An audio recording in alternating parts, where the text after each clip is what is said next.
Welcome to the Future Chi Podcast. Welcome back.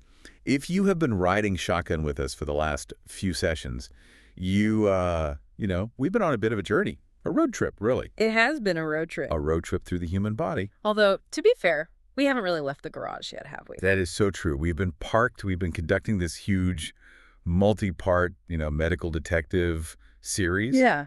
We've been treating the human body like this high-performance vehicle. A Ferrari, maybe? I like that. But it's a Ferrari that, let's be honest, didn't come with a very clear owner's manual. Or if it did, we immediately lost it. Or, used it as a coaster. Exactly. So for anyone just jumping in, let's do a quick check engine light recap. We've been trying to decode the dashboard of the body using this really interesting mix of modern science and ancient Chinese medicine. Right. We started with the visual inspection. That was our check engine light.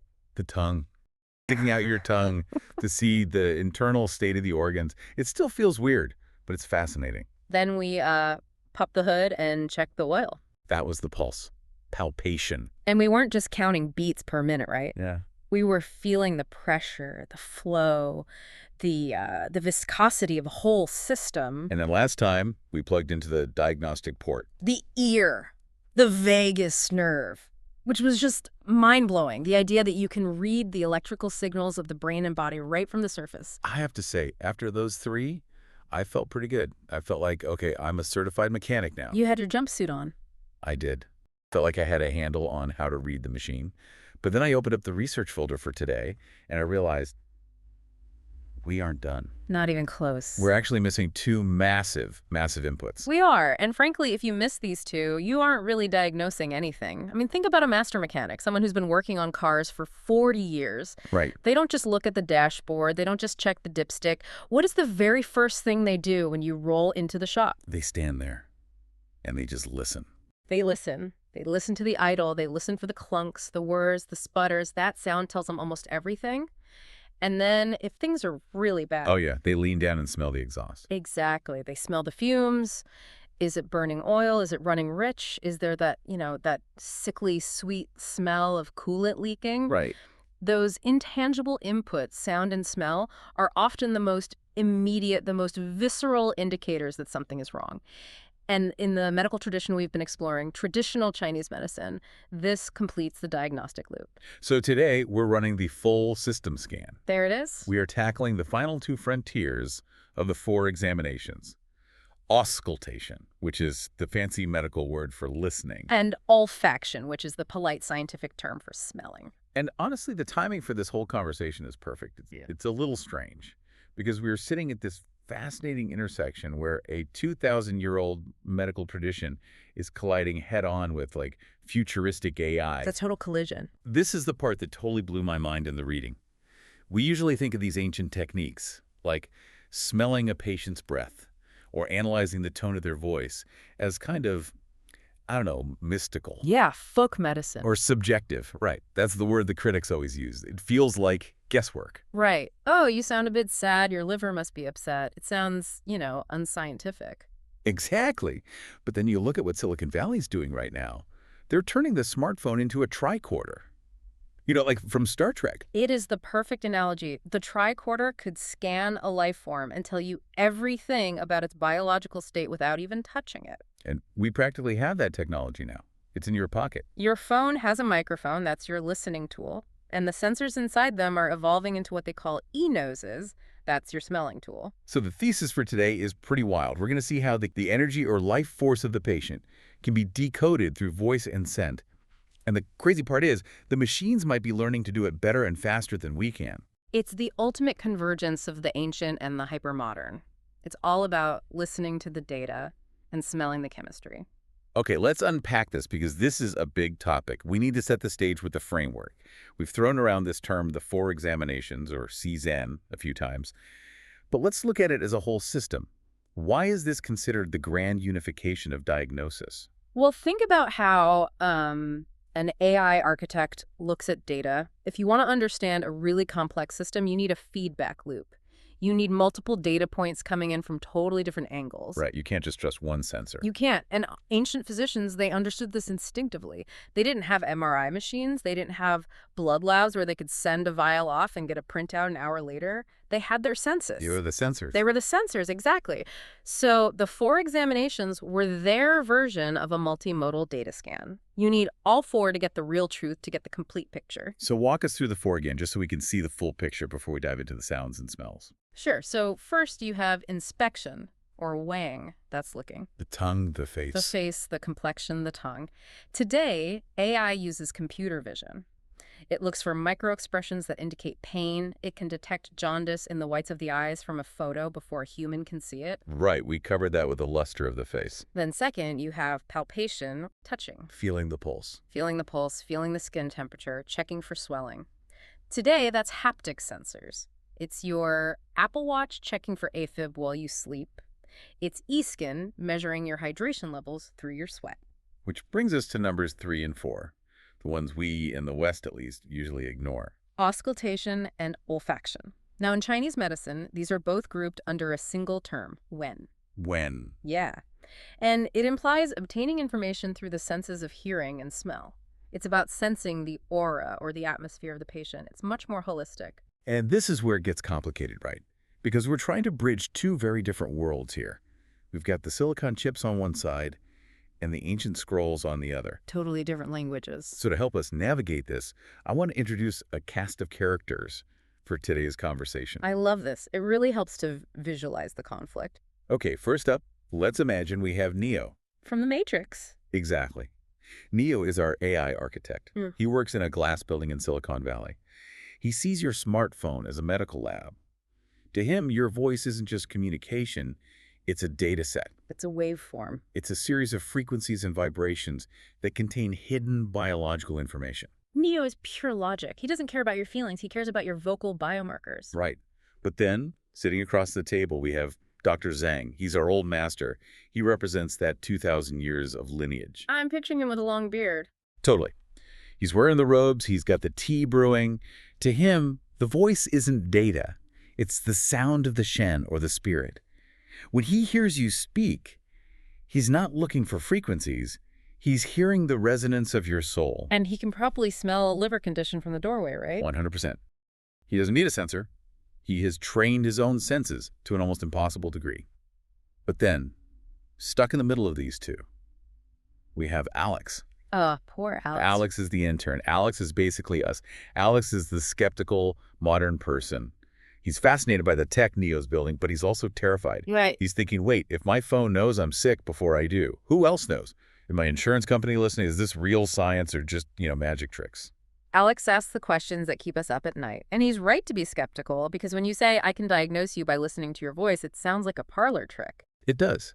So let's start there. Let's start with Neo's perspective. Let's talk about auscultation listening as a tech frontier. It's a rapidly exploding field called voice biomarkers.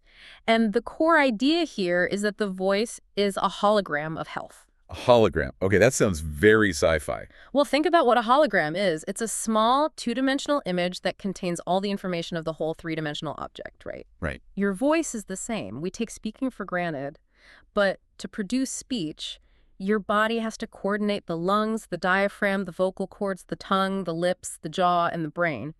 It is a massive, full-system physiological event. It's an orchestra. It is an orchestra. And if the cello player has a broken finger or the trumpet player is out of breath, the sound of the entire orchestra changes. It might be subtle, but it changes. Okay, I see that. If any part of your biological system is off, even slightly, it changes the sound of your voice. But we aren't talking about obvious things. Like, if I have a cold, I sound congested. Everyone knows that.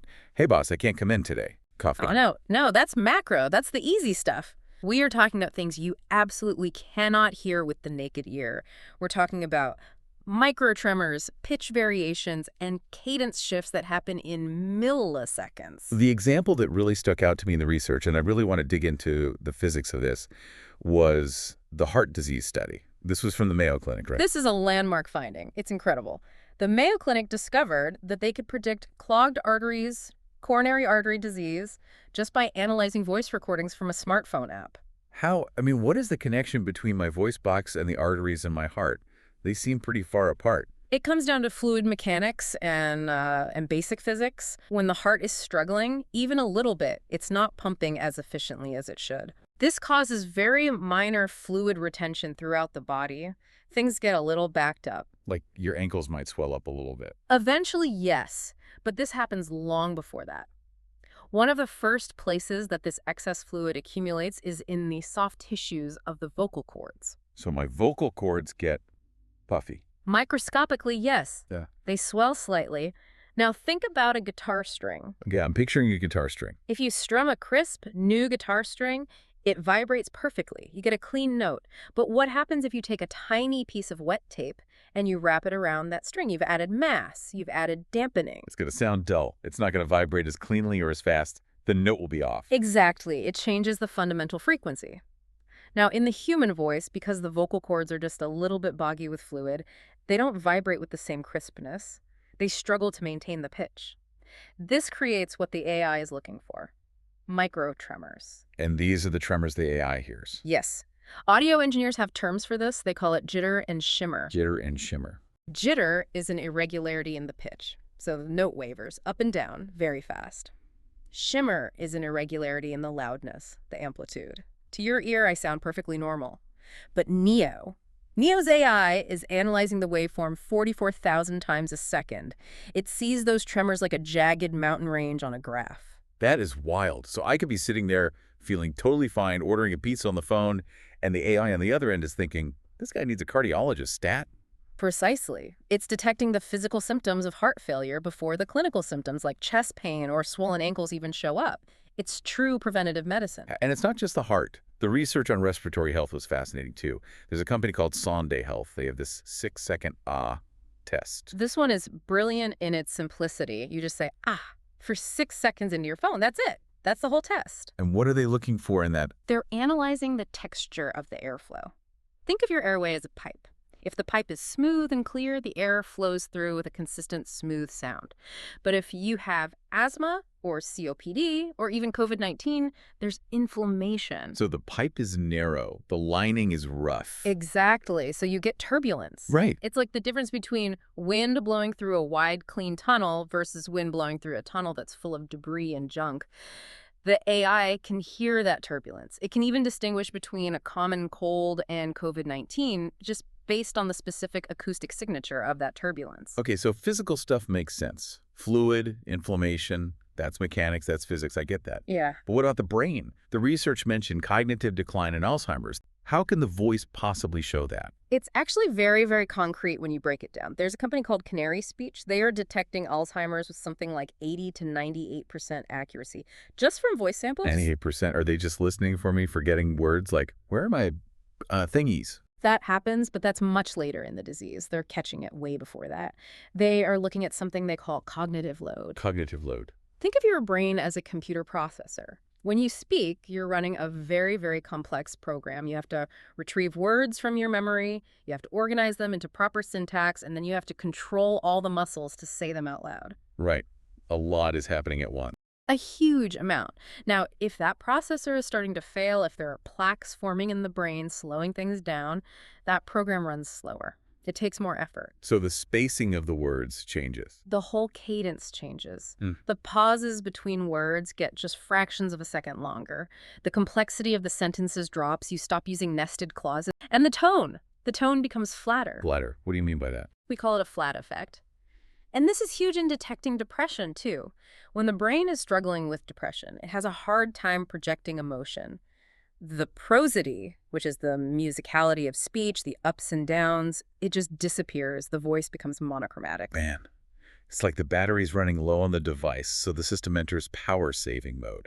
That's a brilliant analogy. It cuts the power to the non-essential emotion circuit just to keep the basic functions running. Power-saving mode. That is exactly what a depressed or a cognitively declining voice sounds like. It's just trying to conserve energy. And that actually transitions us perfectly to the other side of the table. Because what you just described, the battery running low, the sound changing, the flatness, that is exactly how traditional Chinese medicine has categorized the voice for centuries. Right. This is where we bring Dr. Zhang back into the conversation, because the ancients, they didn't have AI to measure microtremors. They didn't know about jitter and shimmer, but they were listening. They were listening to the quality of the sound, and they broke it down into 5 elemental sounds. This is the part I really want to dig into, because I want you listening to be able to do this. I want you to be able to listen to your boss or your spouse or yourself and actually hear these elements. So let's run through the 5 sounds. Let's do it. And what's so fascinating is how well these ancient observations map onto the modern findings. In TCM, every organ system is associated with a specific sound. And it's not just about volume, it's about the emotional texture. Okay, let's start with the liver. The element is wood. The sound of the liver is shouting. Okay, now does that mean the person is literally walking around screaming at everyone all day? Not necessarily, though it can. Think of the energy of wood. It's like a tree growing upward. It's expanding, it's aggressive, it's pushing through the soil. A shouting voice in TCM is clipped, it's abrupt, it's assertive. So it's the person who talks in bullet points. We need this. Done. Move on. No wasted words. Yes, it's staccato. They emphasize specific words like they're hammering nails. It feels like they're throwing the words at you, not sharing them. I feel like we all know a CEO like this. Or a drill sergeant. Oh, absolutely. It's the voice of stress and tension. If Dr. Zhang hears that constant, clipped, shouting quality, he immediately suspects the liver qi is stagnant or it's rising too aggressively. There's too much tension in the system. The cortisol is high. Okay, that makes sense. What about the heart? The element is fire. The sound of the heart is laughing. Now, laughing seems good. I think a healthy heart is a happy heart. Balanced laughter is wonderful, but this is a diagnostic sign. This refers to a pre-laugh quality in the voice. You know when someone sounds like they're being tickled while they're trying to talk, or they seem a bit manic? Oh, like they can't quite get the words out without giggling, even if they're talking about something really serious. So then I crash my car, hee hee. Exactly that. It's an overflow of fire, the energy is scattering, it's restless, it's not grounded.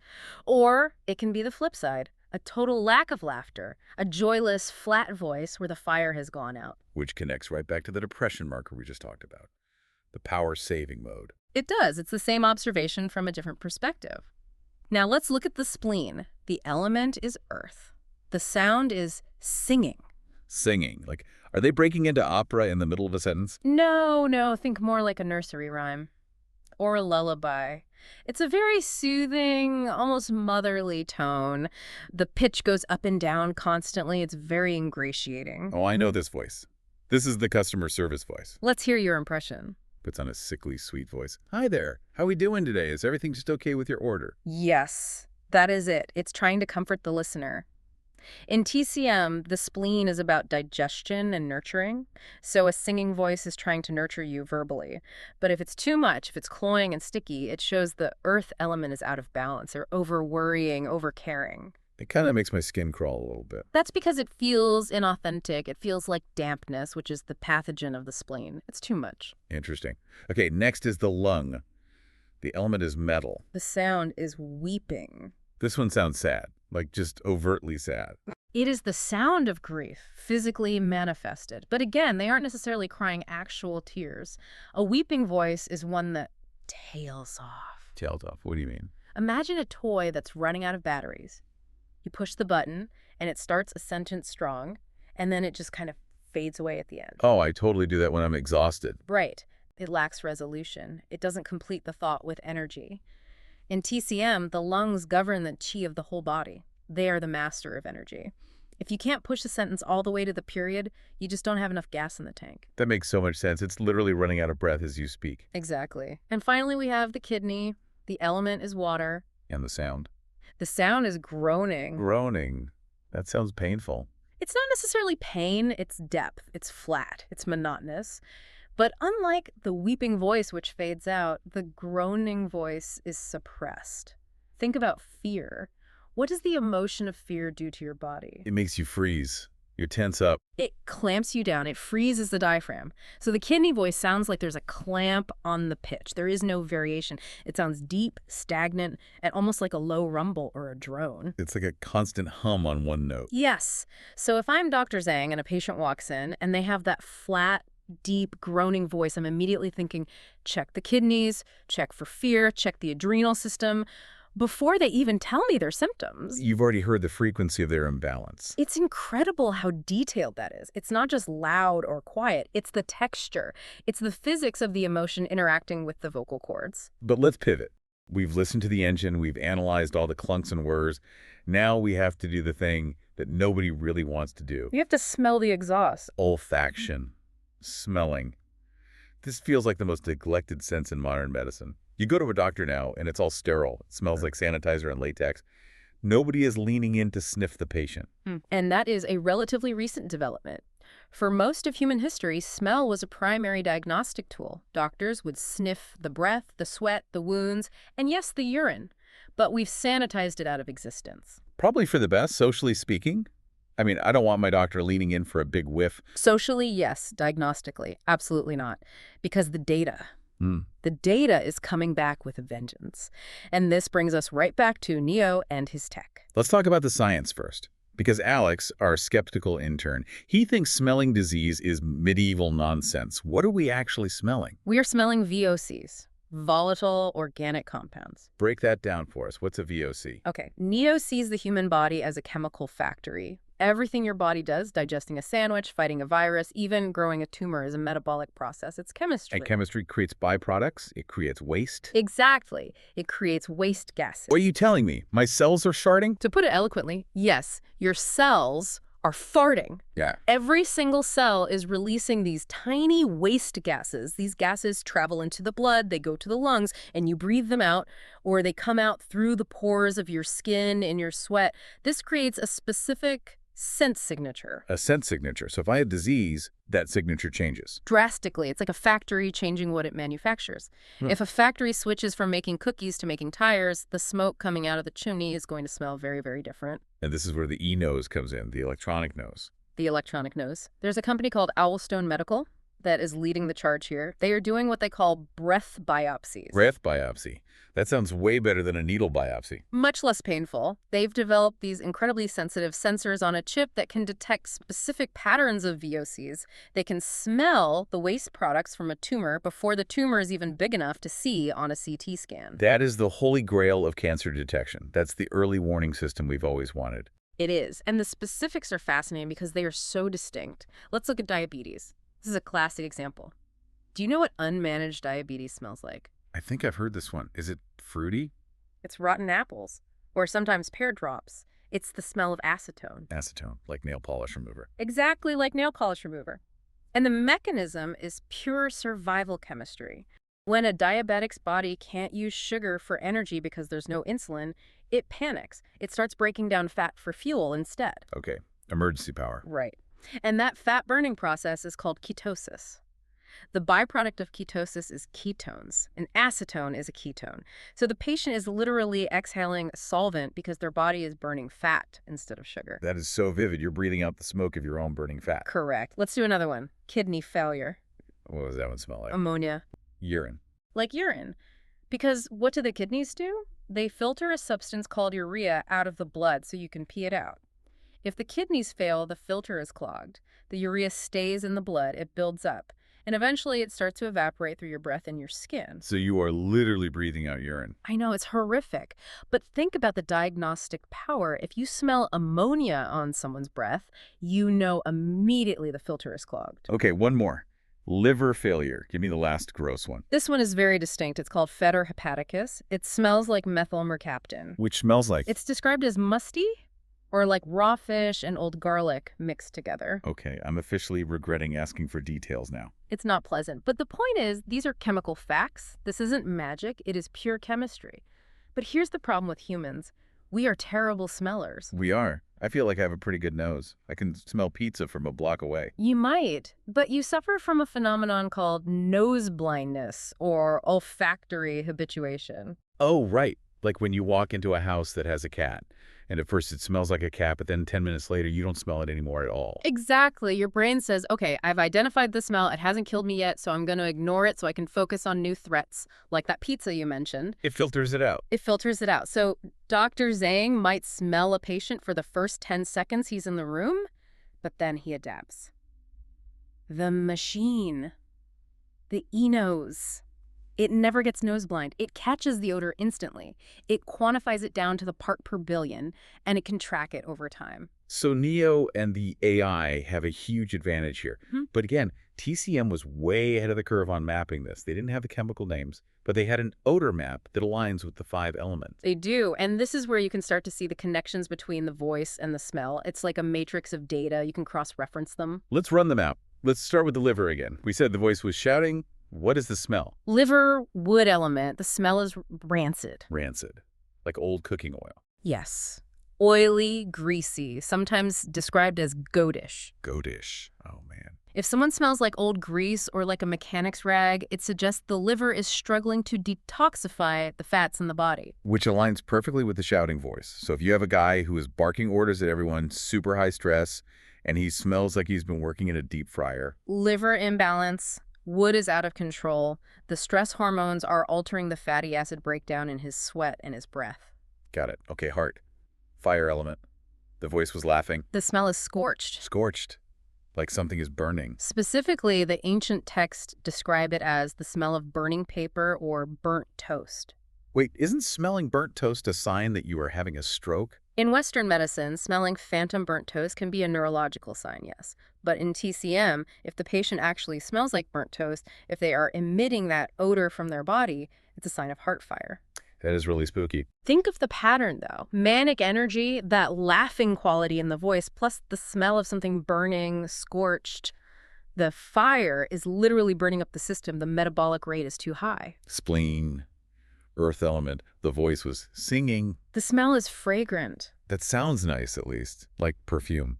Not really. It's a sickly, sweet smell. Cloying, like flowers that are overripe and just starting to rot in the vase. Oh, I know that smell. That heavy, thick sweetness that's almost nauseating. Yes. It connects to the singing voice. Too much sweetness, too much nurturing. It becomes suffocating. In the body, it's the smell of fermentation, of things not being digested properly. Lung, metal element.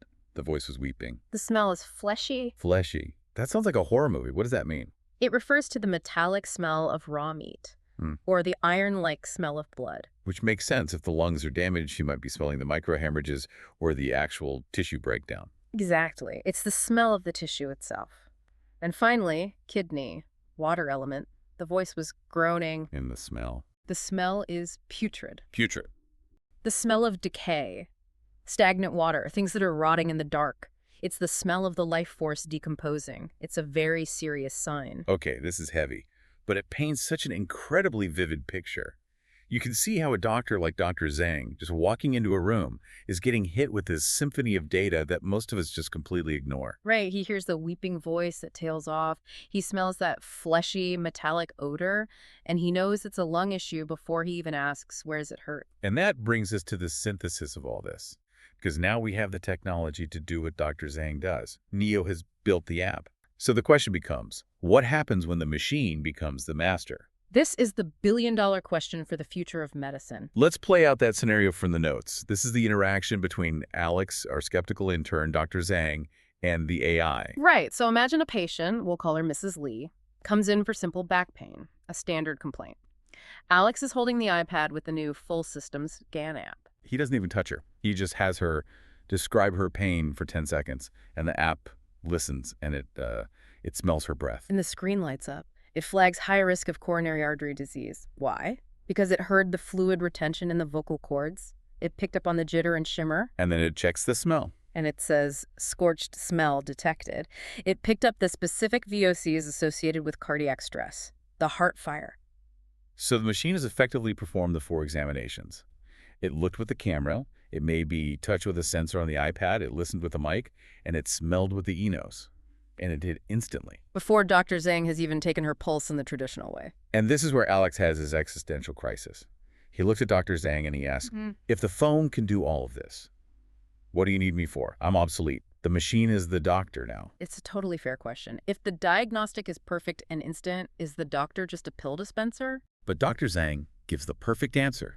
He shakes his head and he says, no, the machine has mastered the 4 examinations. But there is a fifth.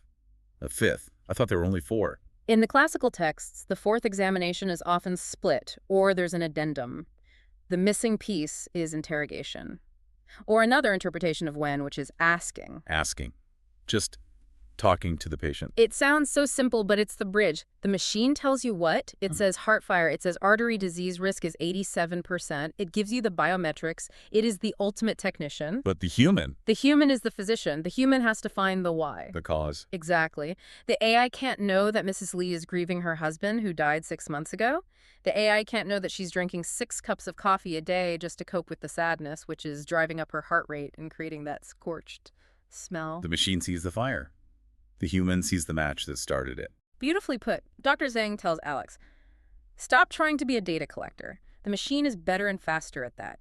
You need to be a Sherlock Holmes of the soul. You need to find the story behind the data. That changes the whole game. It means that technology doesn't replace the doctor. It empowers them. Instead of spending 20 minutes trying to figure out if her pulse is rapid, the doctor sees that data instantly. Yeah. And can spend that 20 minutes talking to her about her life. It restores the healer role. It allows the doctor to connect. Because ultimately, fixing Mrs. Lee's heart fire might not mean surgery or beta blockers. It might mean grief counseling and cutting back on caffeine. And the AI will never figure that out. That's a hopeful vision. It feels like Star Trek, again, high-tech, but with deep humanity. But we have to talk about the dark side. Because Alex was right to be paranoid. Yeah, we can't ignore the Black Mirror potential here. The privacy implications are staggering. We called it the pre-crime of health, like Minority Report. Think about passive listening. We all have smart speakers in our homes. We carry phones everywhere that are always on. If these devices can detect depression or heart disease from your voice, are they doing it right now? And who owns that data? Imagine you call your insurance company to ask a question about your bill. You're on hold for 20 minutes, you're getting frustrated, and then you finally talk to someone.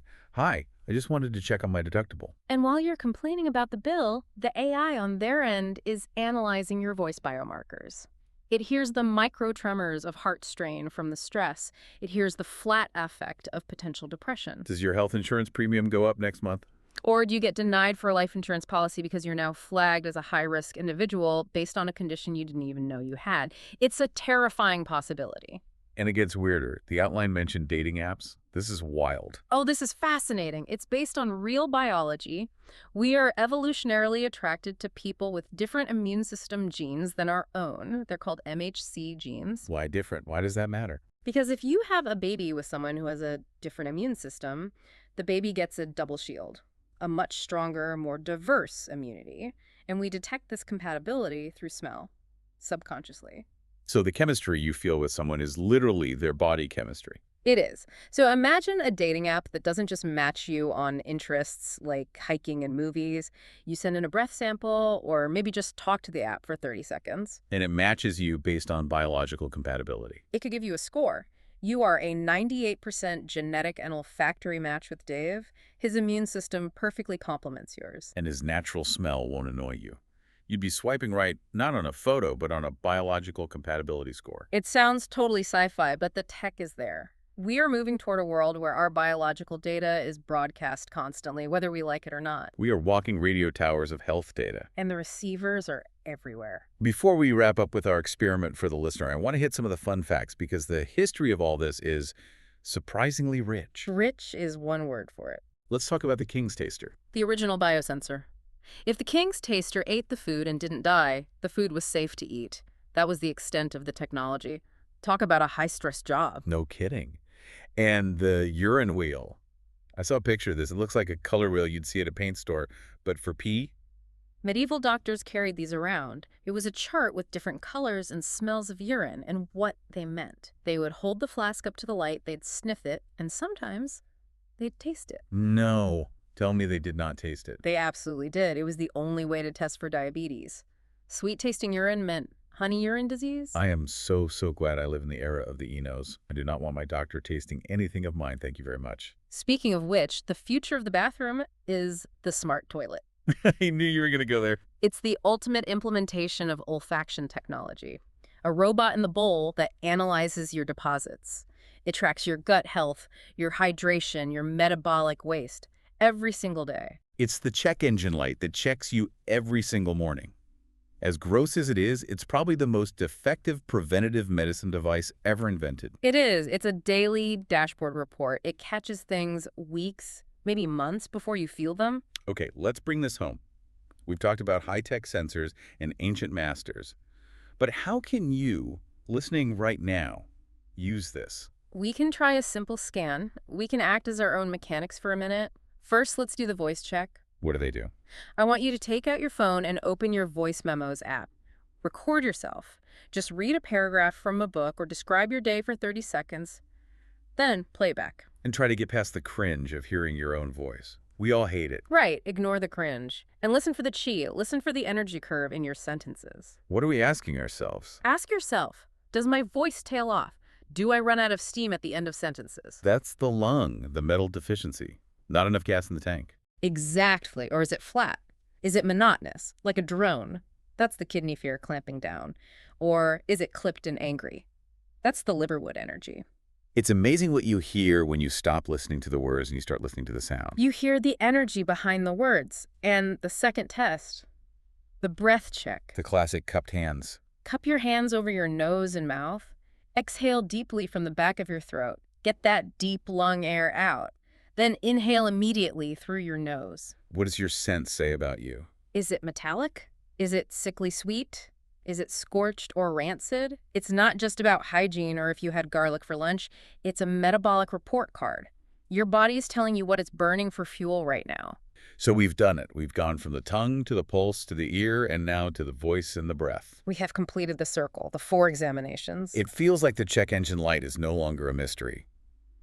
We actually have the tools, both the ancient wisdom and the modern tech, to read the dashboard. We do. The body is not a black box. It is constantly communicating. It is shouting, singing, weeping, groaning, and broadcasting its status every second of every day. The only question is, are we brave enough to listen? And are we brave enough to smell? That too.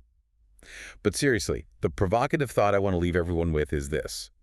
If your body is constantly broadcasting its status, you are never truly hiding. That's good. You can lie with your words, you can put on a smile, but your voice tremors and your scent signature, they tell the truth. So maybe it's time we stop ignoring the signals. And start scanning. Thanks for diving in with us. Keep listening to the engine.